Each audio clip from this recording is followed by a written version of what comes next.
السلام علیکم ورحمۃ اللہ وبرکاتہ نحمدہ ونصلی علی رسولہ الکریم اما بعد اعوذ باللہ من الشیطان الرجیم بسم اللہ الرحمن الرحیم ومن الناس من یشری نفسہ ابتغاء مرضات اللہ واللہ رؤوف بالعباد یا ایہا الذین آمنوا ادخلوا فی السلم کافۃ ولا تتبعوا خطوات الشیطان انہ لکم عدو مبین۔ سیرت النبی صلی اللہ علیہ وسلم اور قرآن۔ مدنی زندگی کا 7واں سال۔ 6 سے 8 ہجری میں 7 صورتیں نازل ہوئیں، تقریباً 2 پاروں کے برابر۔ 6 اور 26ویں پارے کو یاد رکھو۔ 7 ہجری میں سورۃ المائدہ نازل ہوئی۔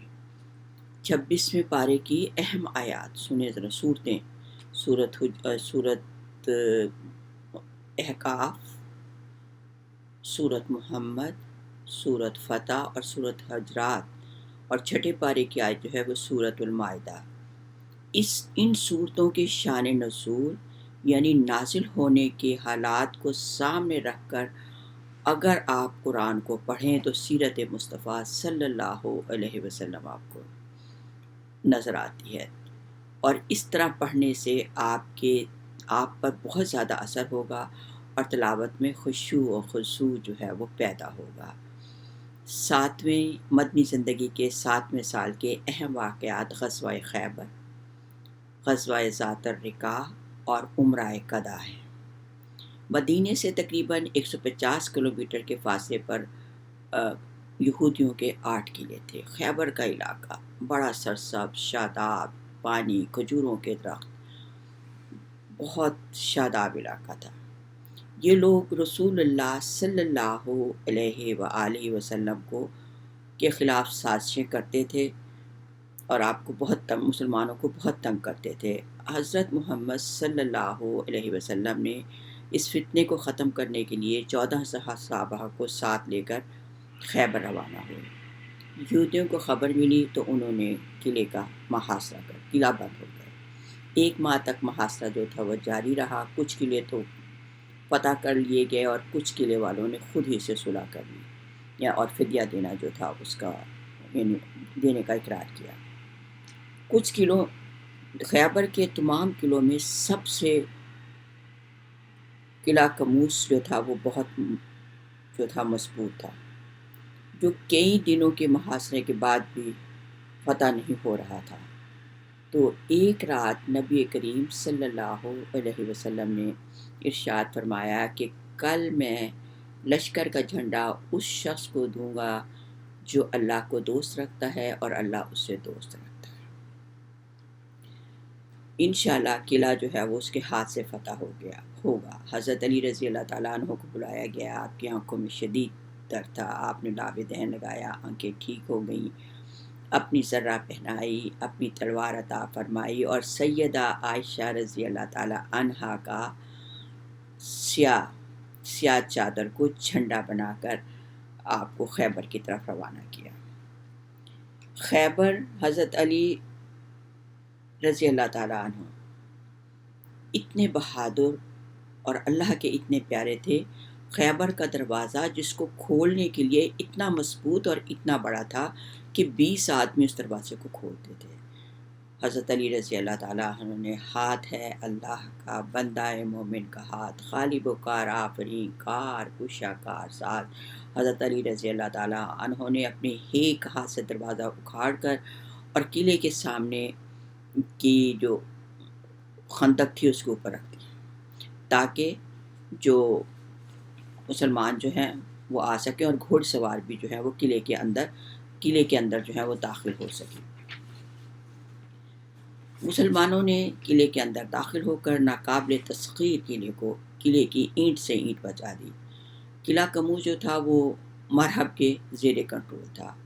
آخر کار نبی کریم صلی اللہ علیہ وسلم کی عطا کردہ تلوار، آپ کی ذرہ اور علی علیہ السلام نے تکبر اور غرور کے اس ڈھیر کو خاک میں ملا دیا۔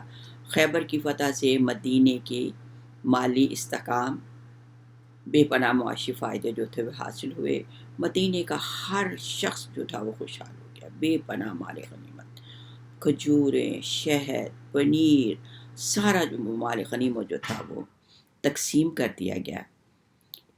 اور فتح یاب ہونے کے بعد جو تھے آپ نے اور صحابہ نے چند روز خیبر میں قیام کیا، تو ایک روز مرحب کے بھائی کی بیٹی زینب جو تھی وہ آپ کے لیے کھانا لے کر آئی، بکری کا بھنا ہوا گوشت لے کر۔ آپ کے ساتھ شبر بن برا بھی جو تھے وہ آپ کے ساتھ تھے، انہوں نے کھانے کا نوالہ لیا، تلخی محسوس ہوئی لیکن اخلاقی عادت کی وجہ سے کہ آپ نے یعنی کھانا جو ہے وہ یعنی اگلا نہیں بلکہ اسے نکل لیا۔ حضرت صلی اللہ علیہ وسلم کو اللہ تعالیٰ نے وحی کے ذریعے اطلاع کر دیا، آپ نے فوراً نے جو تھا نوالا اگل دیا اور کہا کہ اس میں زہر ہے۔ زینب سے وجہ پوچھی گئی تو اس نے بتایا کہ آپ نے میرے باپ کو، میرے شوہر کو اور میرے بھائی کو موت کے گھاٹ اتار دیا۔ میں یہ چاہتی تھی کہ میں دیکھوں کہ آپ اللہ کے سچے نبی ہیں، اگر آپ کو زہر کا اللہ تعالیٰ نے اطلاع دے دی تو میں یہ سمجھوں گی کہ آپ اللہ کے سچے نبی ہیں۔ اب میں کہتی ہوں کہ آپ اللہ کے، میں یہ اقرار کرتی ہوں کہ آپ اللہ کے سچے نبی ہیں اور میں آپ پر ایمان لاتی ہوں۔ آپ نے اس غلطی کو معاف کر دیا، لیکن شبر بن برا جو تھے وہ نوالا کھانے سے جو تھے وہ ان کی وفات ہو گئی، تو اس کے قصاص میں زینب کو جو تھا وہ قتل کر دیا گیا۔ خیبر سے واپسی پر حضرت صفیہ رضی اللہ تعالیٰ عنہ جو تھیں وہ آپ کے نکاح میں آئیں۔ مال غنیمت میں حضرت عائشہ صدیقہ رضی اللہ تعالیٰ عنہ کہتی ہیں کہ یہ وہ واحد خوش نصیب ہیں جنہیں نبی مکرم صلی اللہ علیہ وسلم نے خود پسند فرمایا۔ یعنی جب خیبر فتح ہو گیا اور بادشاہ کے جو تھے وہ محل پہ قبضہ کر لیا گیا، تو حضرت صفیہ جو تھی وہ انتہائی خوبصورت زیورات اور جیسے دلہن تیار ہوتی ہیں جیسے بادشاہوں کی بیٹیاں، تو ایسے وہ قیدی بن کر آئیں۔ تو صحابہ اکرام نے کہا یا رسول اللہ آپ ان سے نکاح کر لیں۔ آپ نے حضرت صفیہ کو آزاد کر دیا اور ان کو اجازت دے دی کہ دو بنی قریظہ اور جو دو قبیلے ہیں ان کی رئیسہ تھی، بہت امیر تھی، تو اگر یہ اپنے گھر جانا چاہتی ہیں تو گھر چلی جائیں، اور اگر نکاح کرنا پسند کرتی ہیں تو نکاح کر لیں۔ آپ نے نبی کریم صلی اللہ علیہ وسلم سے جو تھا وہ نکاح کرنا جو تھا وہ پسند فرما لیا۔ آپ نے ان کی آزادی کو ان کا حق مہر ادا کیا۔ خیبر سے مقام صبا پر رسم عروسی جو تھی وہ ادا کی گئی۔ ولیمہ عجیب شان کا تھا، چمڑے کا دسترخوان وسیع بچھا دیا گیا اور حضرت انس سے کہا گیا اعلان کر دو کہ جس کے پاس جو کچھ ہے وہ لے آئے۔ تو جس کے پاس جو کچھ تھا وہ لے آیا۔ اس میں یہ وہ ولیمہ تھا جس میں نہ کوئی بکرا کاٹا گیا، نہ گوشت تھی، نہ روٹی تھی، صرف جو ستو، پنیر، کھجور، ان سے جو تھا وہ ولیمہ ادا کیا۔ مقام صحبہ پر آپ نے 3 روز قیام فرمایا۔ حضرت صفیہ رضی اللہ تعالیٰ عنہ جو تھی وہ پردے میں رہیں۔ جب آپ وہاں سے روانہ ہوئے تو نبی کریم صلی اللہ علیہ وسلم نے خود آپ کو اونٹ پر سوار کر کے ابا سے پردہ کیا کہ کوئی دیکھ نہ سکے۔ گویا یہ اعلان تھا کہ حضرت صفیہ اب ام المومنین ہیں۔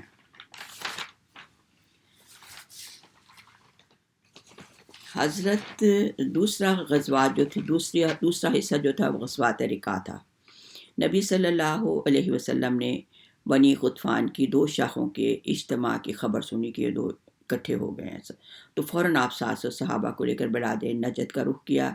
مدینہ سے 2 دن کے فاصلے پر بنی غطفان کی ایک جمعیت سے سامنا ہوا، لیکن جنگ کے بغیر جنگ نہیں ہوئی، اور یہ وہ موقع ہے جہاں پر آپ نے صلاۃ خوف یعنی حالت جنگ میں جو تھی وہ نماز ادا کی گئی۔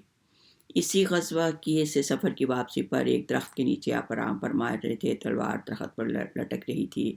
ایک مشرک نے تلوار لی اور کہنے لگا اے محمد اب آپ کو مجھ سے کون بچائے گا؟ آپ نے بلا تامل کہا اللہ، میرا اللہ مجھے بچائے گا۔ مشرک کے ہاتھ سے یہ کہنا تھا، آپ کا یہ سننا تھا، آپ کا اعتماد اللہ پر یقین، اس کے ہاتھ سے تلوار گر گئی اور وہ کانپنے لگا۔ آپ نے تلوار اپنے ہاتھ میں لے لی اور کہا اب بتاؤ تمہیں کون بچائے گا؟ تو اس نے کہا کہ آپ مجھ پر احسان کیجئے، آپ نے اسے چھوڑ دیا۔ سبحان اللہ، کتنا عظیم الشان یقین تھا اپنے اللہ پر، اور آپ صلی اللہ علیہ وسلم کتنے رحم دل تھے۔ تیسرا حصہ عمرہ قضا زکوٰۃ کا چاند دیکھنے کے بعد آپ نے صحابہ اکرام سے حکم دیا کہ جو حدیبیہ میں حاضر تھا وہ اپنے عمرے کی قضا کے لیے عمرے کے لیے نکلے۔ اہل حدیبیہ کے علاوہ اور کچھ لوگ جو تھے وہ بھی آپ کے ساتھ شامل ہو گئے، بچے اور عورتیں جو تھی وہ اس میں شامل تھی۔ اس کو عمرہ صلح بھی کہتے ہیں۔ آپ صلی اللہ علیہ وسلم نے ساری زندگی بے شمار قربانیاں دیں، اور قربانیاں دیتے ہوئے ہماری خاطر تعلیم و تربیت اور تزکیے کو ابھی عمل جو تھا وہ جاری رکھا۔ اسی غزوہ کی ایک رات 2 صحابی عباد اور عمار رضی اللہ تعالیٰ عنہ جو تھے پہرا دے رہے تھے۔ ایک شخص آرام کرنے لگا تو دوسرا شخص جو تھی اس نے نماز کی نیت باندھ لی، تو ایک مشرک نے ایک ایک کر کے 3 تیر مارے۔ آپ نے ہر تیر نکال دیا، لیکن تلاوت قرآن پاک جو نماز میں کر رہے تھے اس کو توڑنا گوارا نہ کیا۔ سبحان اللہ، قرآن کی کیسی عظمت اور محبت ان کے دلوں میں تھی۔ اللہ کریم ہمیں بھی ایسی ہی قرآن کی محبت عطا فرمائے۔ نماز کسی صورت میں بھی معاف نہیں، حتیٰ کہ جنگ کی حالت میں بھی نہیں۔ یقین رکھیے کہ اللہ ہی کے ہاتھ میں زندگی اور موت ہے۔ ایک حبشی غلام جو یہودیوں کی بکریاں چراتا تھا، اسلام قبول کیا تو عرض کیا، یا رسول اللہ، اگر میں شہید ہو جاؤں تو مجھے کیا فائدہ ملے گا؟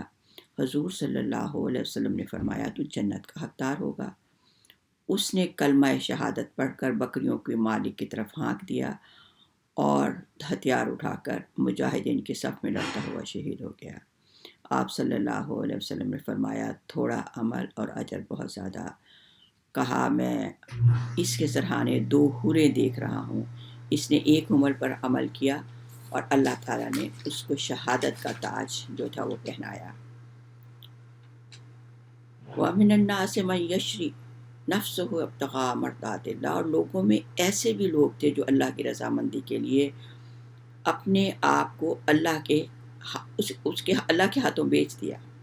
صہیب رومی رضی اللہ تعالیٰ عنہ کے بارے میں یہ آیت جو تھی یہ نازل ہوئی حضرت صہیب رومی کے بارے میں۔ جب وہ ہجرت کرنے لگے تو کافروں نے کہا کہ یہ مال آپ نے مکہ میں کمایا ہے، ہم اسے آپ کے ساتھ جانے نہیں دیں گے۔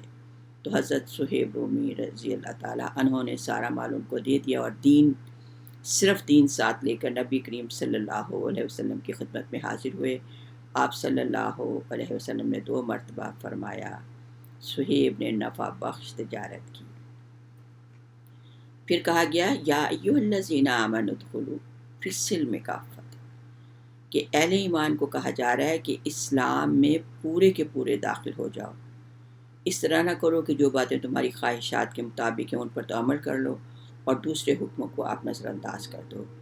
لوگ علاقائی ثقافت اور روایات کو پسند کرتے ہیں، جیسے موت، شادی بیاہ کے ہندوانہ رسمیں اور دیگر رواج جو ہیں وہ کرتے ہیں، باوجود ان کے یہ پتہ ہے۔ تو اللہ نے کہا کہ شیطان کی وَلَا تَتَّبِعُوا خُطُوَاتِ الشَّیطان، شیطان کی پیروی مت کرو۔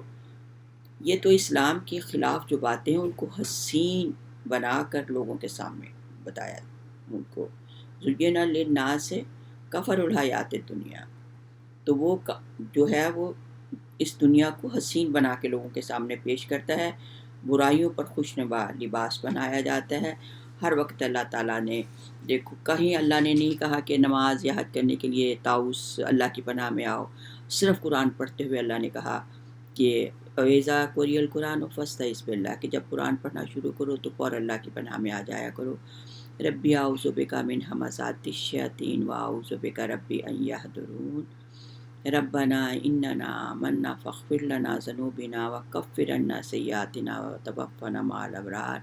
اے میرے پالنے والے، اے میرے پروردگار، اے زمین اور آسمان کے مالک، تو ہم سب کو قرآن پاک پڑھنے، سمجھنے اور اس پر عمل کرنے کی توفیق عطا فرما۔ ہماری اولادوں کو رکوع و سجود کرنے والا بنا۔ یا اللہ، ما لکم من دینہ من ولی ولا نصیر، اللہ تیرے سوا نہ کوئی ہمارا مددگار ہے اور نہ کوئی ہمارا مادی ہے، تو ہم سب سے راضی ہو جا اور ہم سب کو اپنی رضا اور خوشنودی سے نواز دے۔ سبحان ربک رب العزت عما یصفون وسلام علی المرسلین والحمد للہ رب العالمین۔